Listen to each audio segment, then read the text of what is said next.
Levítico 25. Habló Yahvé a Moisés en el monte Sinaí y dijo: Habla a los hijos de Israel y diles: Después de vuestra entrada en el país que yo os daré, descansará también la tierra su sábado en honor de Yahvé.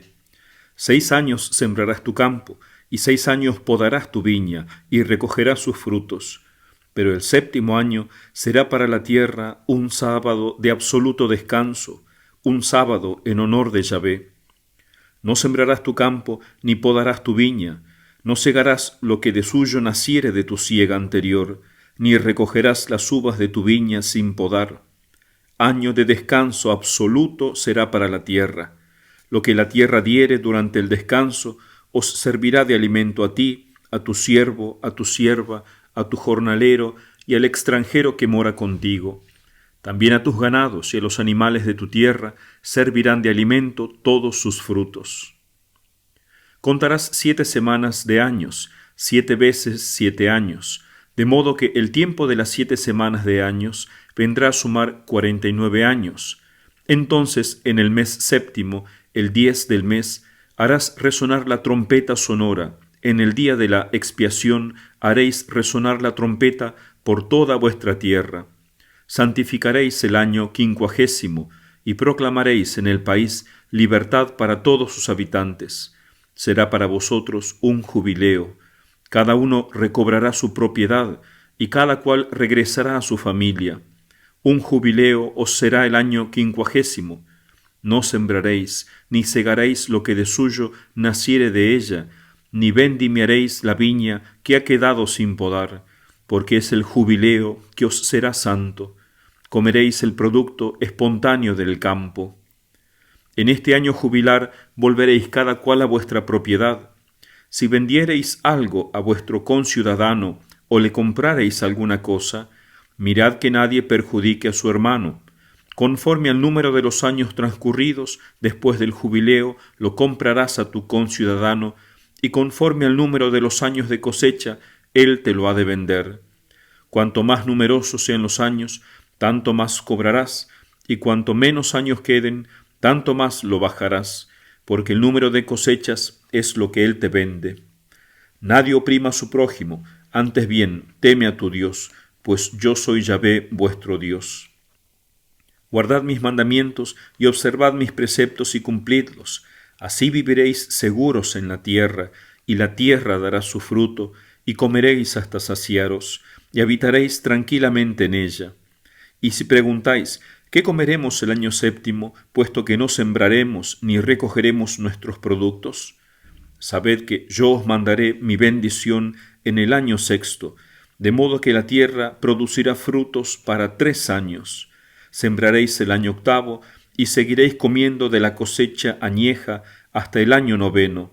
Hasta que venga su cosecha, seguiréis comiendo de lo añejo. El suelo no puede venderse a perpetuidad, pues mía es la tierra, puesto que vosotros sois para mí como extranjeros y peregrinos. En todo el país de vuestra posesión concederéis derecho de rescatar la tierra. Si se empobreciere tu hermano y vendiere algo de su posesión, vendrá su rescatador, el pariente suyo más cercano, y rescatará lo vendido por su hermano. Si uno, no teniendo rescatador, adquiere él mismo medios y hallare lo suficiente para rescatarlo, haga el cómputo de los años transcurridos después de la venta y pague al comprador la suma restante. Así recobrará su posesión. Pero si no hallare lo suficiente para recobrarla, lo vendido quedará en poder del comprador hasta el año jubilar, y en el jubileo será libre, y el vendedor la recobrará de nuevo. Si uno vendiere una casa de habitación en ciudad amurallada, durará su derecho de rescatarla hasta cumplirse el año de su venta. Un año entero durará su derecho de rescate. En caso de no ser rescatada dentro de un año entero, la casa situada en ciudad amurallada quedará para siempre al comprador y a sus descendientes. No saldrá de su poder en el jubileo. Mas las casas de las aldeas no amuralladas serán tratadas como los campos del país, pueden rescatarse y en el año jubilar quedan libres. En cuanto a las ciudades de los levitas, podrán siempre rescatar las casas de las ciudades de su posesión. Si uno compra una casa de los levitas, la casa vendida en la ciudad de su posesión saldrá libre en el jubileo, porque las casas de las ciudades de los levitas son su posesión en medio de los hijos de Israel. Tampoco pueden venderse los campos en torno a las ciudades de ellos, pues son posesión de ellos a perpetuidad. Si tu hermano empobreciere y se apoya sobre ti, lo sostendrás, sea extranjero o advenedizo, para que pueda vivir junto a ti. No tomarás de él interés ni usura, antes bien teme a tu Dios y deja vivir a tu hermano junto a ti. No le cobrarás interés por tu dinero, ni le darás tus víveres a usura. Yo soy Yahvé vuestro Dios, que os saqué de la tierra de Egipto, para daros la posesión de Canaán, a fin de ser vuestro Dios. Si empobreciere tu hermano a tu lado y se te vendiere, no le impondrás trabajos de esclavo. Estará contigo como jornalero y como advenedizo, te servirá hasta el año del jubileo. Entonces saldrá libre de tu casa, él y sus hijos juntamente con él, y volverá a su familia y a la posesión de sus padres, porque son mis siervos, a quienes yo saqué de la tierra de Egipto, no han de ser vendidos como esclavos. No le dominarás con dureza, sino que tendrás temor a tu Dios. Los siervos y las siervas que necesites serán de las naciones que os rodean, de ellos podrás adquirir siervos y siervas. También de los hijos de los advenedizos que moran en medio de vosotros, podréis comprarlos, y de sus familias residentes entre vosotros, es decir, de los nacidos en vuestra tierra. Esos serán vuestra propiedad. Los dejaréis en herencia a vuestros hijos después de vosotros, como posesión hereditaria. A los tales podréis tener por siervos a perpetuidad. Pero si se trata de vuestros hermanos, los hijos de Israel, ninguno de vosotros domine a su hermano con dureza. Si el extranjero o advenedizo que mora contigo adquiriere riquezas, y si junto a él tu hermano empobreciere y se vendiere al extranjero que mora contigo, o a algún descendiente de la familia del extranjero, después de haberse vendido, le quedará el derecho al rescate. Uno de sus hermanos podrá rescatarlo. Lo rescatará su tío o el hijo de su tío, o algún pariente cercano suyo, dentro de su parentela, podrá rescatarlo, o si alcanzare los medios, él mismo podrá rescatarse. Hará el cómputo con aquel que le compró desde el año de su venta hasta el año del jubileo. El precio de su venta será según el número de años. Los días de su trabajo les serán computados como los de un jornalero. Si faltan todavía muchos años, pagará en proporción de ellos el precio de su rescate, descontándolo del precio con que fue comprado. Y si faltan pocos años hasta el año del jubileo, hará el mismo cómputo, en proporción de los años, pagará el precio de su rescate. Como quien trabaja el jornal año por año, así estará con él. No permitas que le trate con dureza ante tus ojos. Si no fuere rescatado por otros, quedará libre el año del jubileo, él y sus hijos juntamente con él. Porque siervos míos son los hijos de Israel, siervos míos son, a quienes yo he sacado del país de Egipto. Yo soy Yahvé vuestro Dios. Palabra de Dios, te alabamos, Señor. Comentario. Benedictum verbum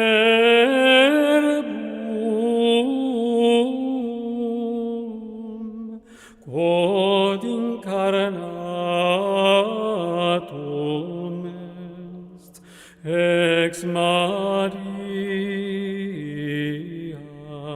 Virgine.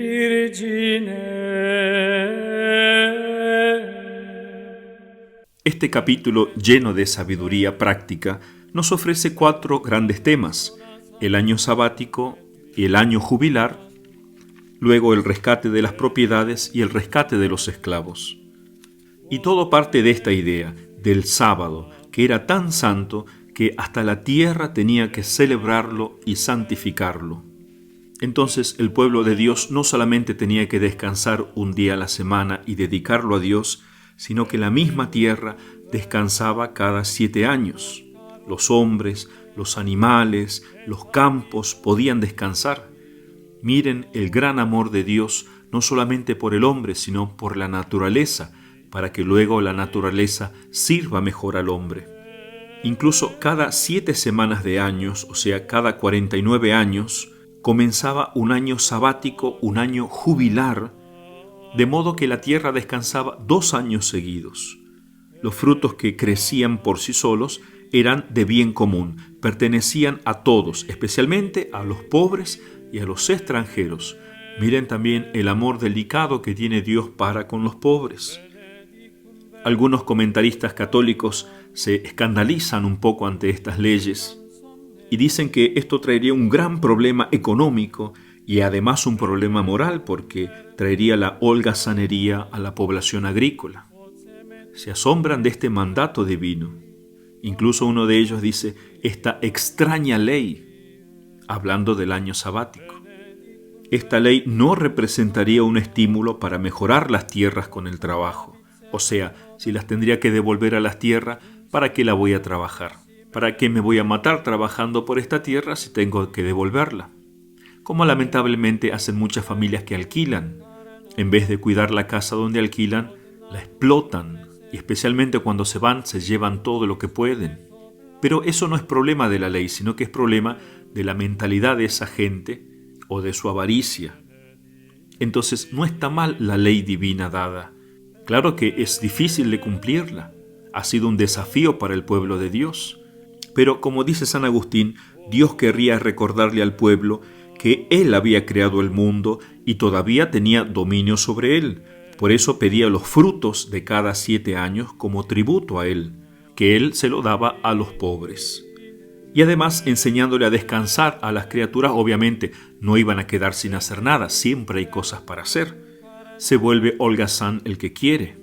Pero quería enseñar a las criaturas Dios a descansar de los labores, a dedicarle tiempo a la familia. Imagínense un año descansando del duro trabajo del campo, que es un trabajo tan sacrificado, y poder dedicárselo a la familia, a la educación de los hijos. Y sobre todo se le enseñaba al pueblo a tener confianza en la providencia. No confíes en tus propios brazos. Es mi providencia la que te alimenta, más que tus brazos. Y no solamente la tierra descansaba, sino que en este año jubilar los esclavos hebreos quedaban libres. O sea, muchas veces los hijos del pueblo de Dios llegaban a tal pobreza que se vendían ellos mismos y a veces junto con sus familias como esclavos, como siervos a sus propios conciudadanos para poder vivir. Entonces en el año jubilar quedaban libres ellos y sus familias. Distinto es el caso de los esclavos o siervos que no eran del pueblo de Dios. Dios hace una distinción acá. Sin embargo, en todos los casos, Dios manda que se trate con misericordia, con justicia a los siervos. Hay que notar que el pueblo de Israel era el único que tenía una legislación social en favor de los esclavos, cosa que no tenían los otros pueblos. Dios les mandaba mantener el principio de igualdad de todos los hombres. Nada más que, claro, los que no eran del pueblo de Israel no gozaban de todos los privilegios de ser del pueblo de Dios. También pasa entre nosotros. Los que somos bautizados, los que pertenecemos al nuevo Israel, valemos mucho más para Dios que todos los demás hombres, porque somos el pueblo que goza los beneficios de la sangre de Cristo. Cristo murió por todos los hombres, pero los que han comenzado a gozar de esos beneficios son aquellos sobre los cuales ha recaído la sangre el día de nuestro bautismo. Y eso la gente se da cuenta.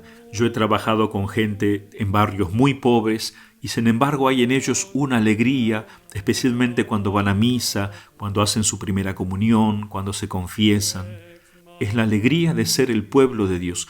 Alegría que es muy distinta de aquellos que son millonarios, que tienen muchos bienes, muchas casas, mucha salud, que parecen pasarla bien, pero que no tienen la gracia de Dios. Monseñor Straubinger hace notar cómo estas leyes que Dios da imposibilitaban que se formase un proletariado.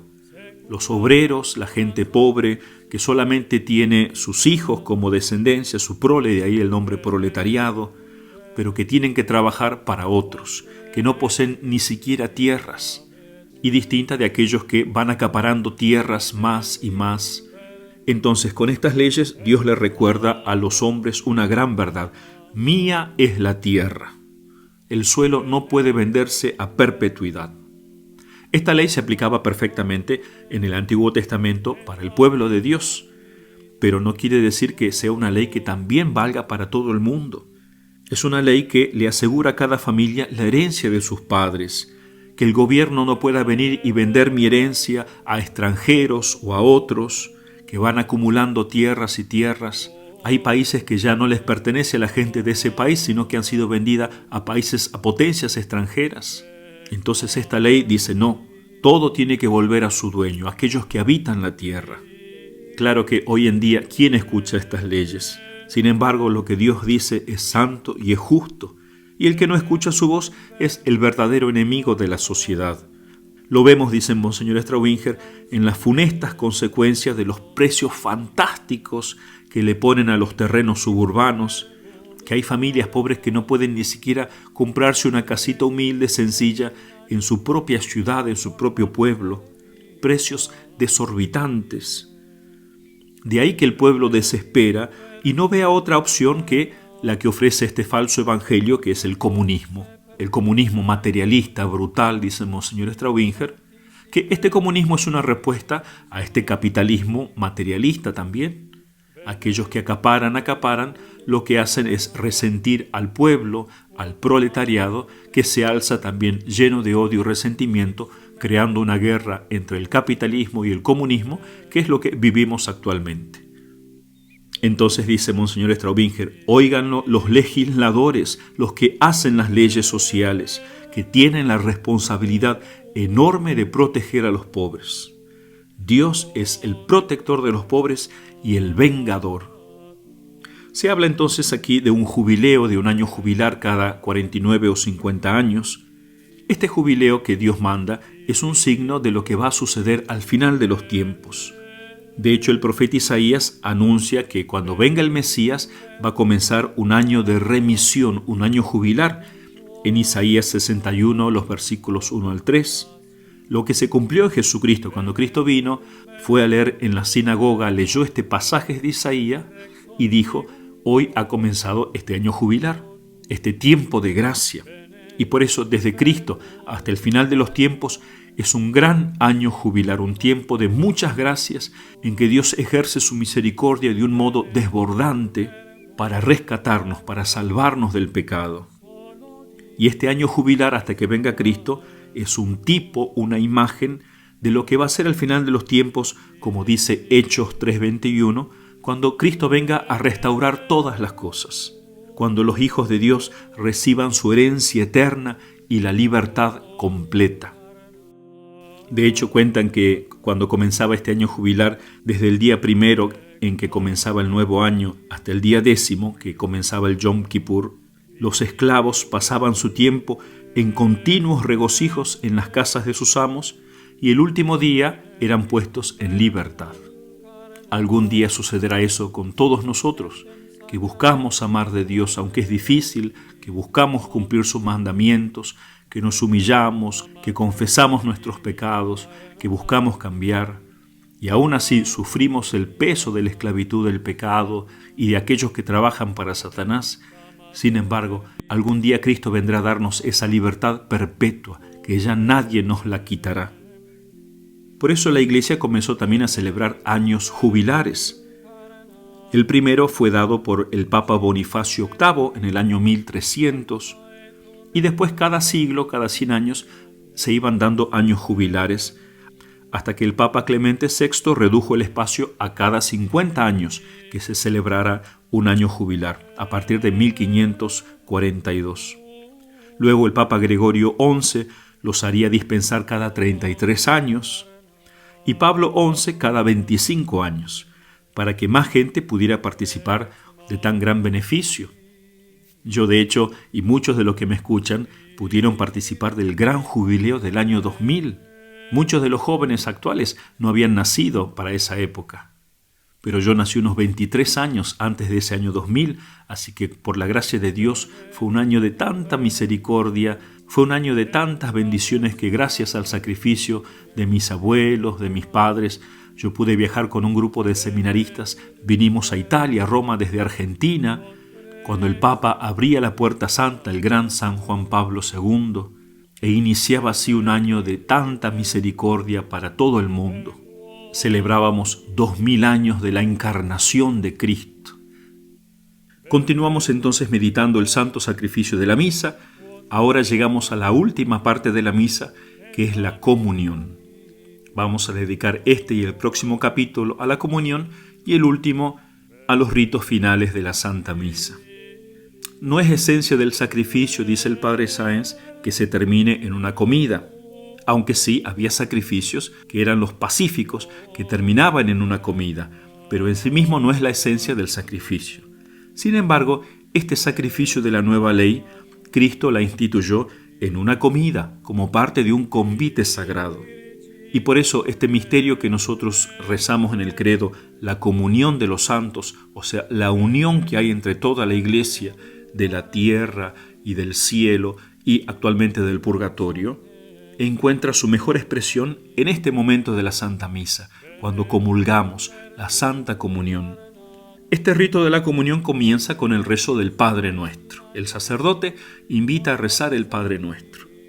En los primeros tiempos de la Iglesia parece que este Padre Nuestro no se rezaba en este momento, sino al principio de la misa, después de que los fieles hacían la oración de los fieles, las intercesiones, y ahí mismo se daban el saludo de la paz, el ósculo de la paz. Pero a partir del siglo IV, o sea, ya del año 300, sin embargo, hay testimonios de que el Padre Nuestro pasó a este momento de la Santa Misa, después de la consagración, después de la plegaria eucarística. San Agustín, por ejemplo, se refiere muchas veces a esto, al Padre Nuestro como oración preparatoria a la comunión.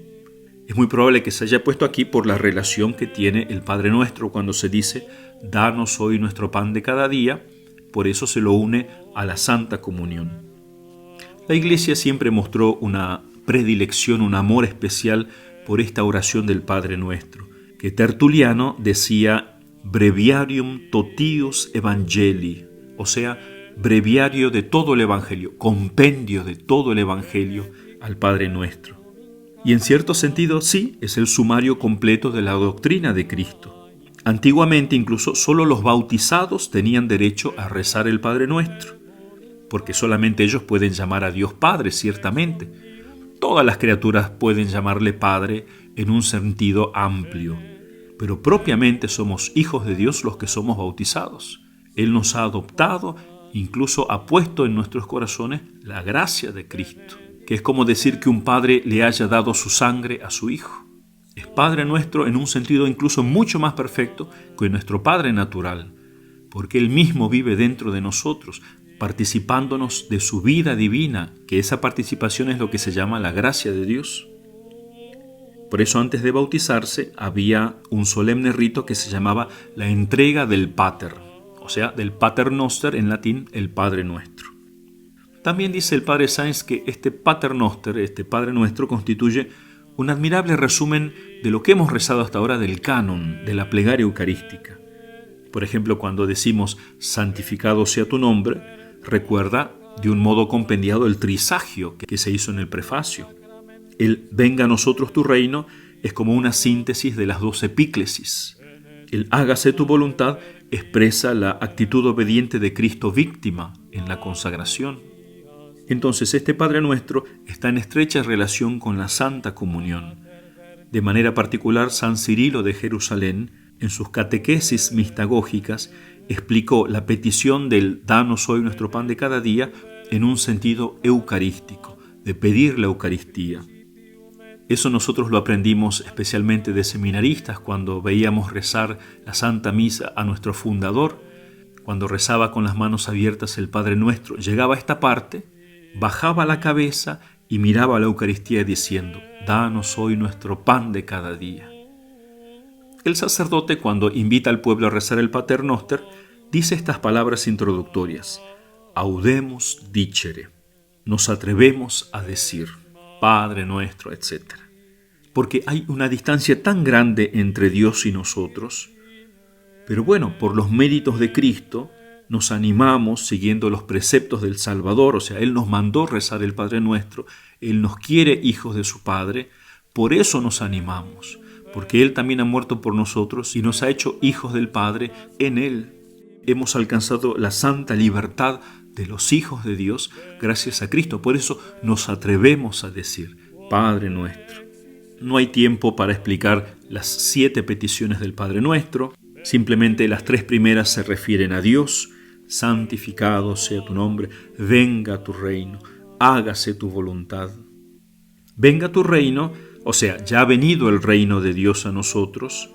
Cristo ya es Rey nuestro porque nos ha comprado, nos conquistó con su sangre, nos compró para Dios. Y porque es Dios, es nuestro Rey. Pero también Él quiere ser Rey nuestro, Rey de todos los hombres, por el reconocimiento voluntario nuestro.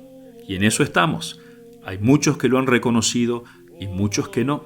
Por eso este tiempo de misericordia en el que Dios espera que los hombres reconozcan su reino y nosotros tenemos que seguir rezando. Venga tu reino, que los hombres te reconozcan, que se salven así. Y luego las otras 4 peticiones se refieren más bien al hombre. Danos el pan de cada día, perdona nuestras culpas, no nos dejes caer en la tentación, líbranos del mal. Y cuando terminamos de decir líbranos de todo mal, no decimos amén. No hay que decir amén porque esta oración del Padre Nuestro se extiende un poco más con otra oración que va a hacer el sacerdote, que amplía esta idea, pidiéndole a Dios que realmente nos libre de todos los males, siguiendo un ejemplo de las liturgias orientales. Recuerdo que cuando el sacerdote reza el Padre Nuestro con los brazos abiertos, el pueblo no tiene que abrir los brazos, porque es un gesto propiamente sacerdotal, que lo hace Cristo en nombre nuestro. No estamos todos representando a Cristo sacerdote, sino que nosotros representamos el cuerpo y el sacerdote que abre los brazos representa la cabeza. En su casa, por supuesto, pueden abrir los brazos todo lo que quieran, pero en la Santa Misa no. Y luego viene el saludo de la paz, que el sacerdote va a introducir con una oración, Señor Jesucristo, que dijiste a tus apóstoles, la paz os dejo, mi paz os doy, etc. Antiguamente esta oración dirigida a Cristo se rezaba en voz baja, el sacerdote la rezaba en voz baja, y lo que hace el sacerdote es recordarle al Señor la promesa que Él nos hizo de paz. Le ruega que no mire nuestros pecados, sino la fe de la Iglesia, y que otorgue a su pueblo esa concordia, esa paz, porque Cristo es el príncipe de la paz. Es verdad que Cristo también dice que vino a traer la espada, vino a dividir, pero viene a un combate que lleva a la paz. No es una paz como la ofrece el mundo, la paz de aquel que no hace nada, que se acuesta y que pueden venir y saquear mi casa y yo no hago nada, como actualmente pasa, saquean nuestros países cristianos y a nosotros nos dicen que no estemos tranquilitos, que seamos gente de paz. Y no, hay que defenderse por el buen modo, pero hay que agarrar la espada de la justicia. Si no defendemos los valores, los derechos de Dios y de los hijos de Dios, nos van a quitar todo. Y terminada esta oración preparatoria, sigue el ósculo de la paz. Ósculo en latín significa el beso. Hoy lamentablemente se alza los dedos en símbolo de paz como una B, lo cual no corresponde en la Iglesia porque no es un signo cristiano. Este beso de la paz es un mandato que da San Pablo en 1 Corintios 16:16. Saludaos unos a otros con el ósculo santo. Es un beso de carácter religioso, sagrado. Eso sí, no hay que olvidar que el ser humano está herido, por eso al principio, para evitar excesos en este ósculo de la paz, los hombres se ponían de un lado de la iglesia y las mujeres de otro. Entre los sirios orientales, por ejemplo, se tomaba la mano del que estaba al lado y se le besaba la mano. Los maronitas, los de rito maronita, tocaban los dedos del vecino para luego besar los propios dedos. En nuestro rito romano quedó durante muchos siglos suprimido. El sacerdote lo que hacía era besar el altar y luego daba el abrazo de paz a los que le rodeaban.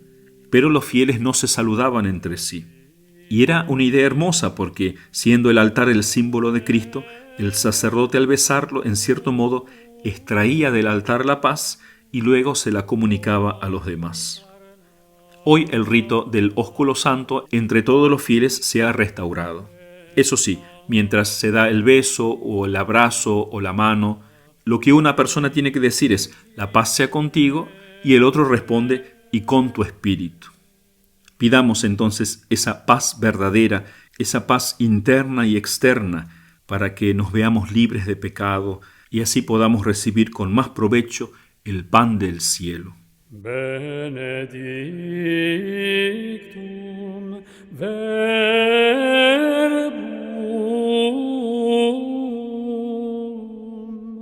quod incarnatum est ex Maria Virgine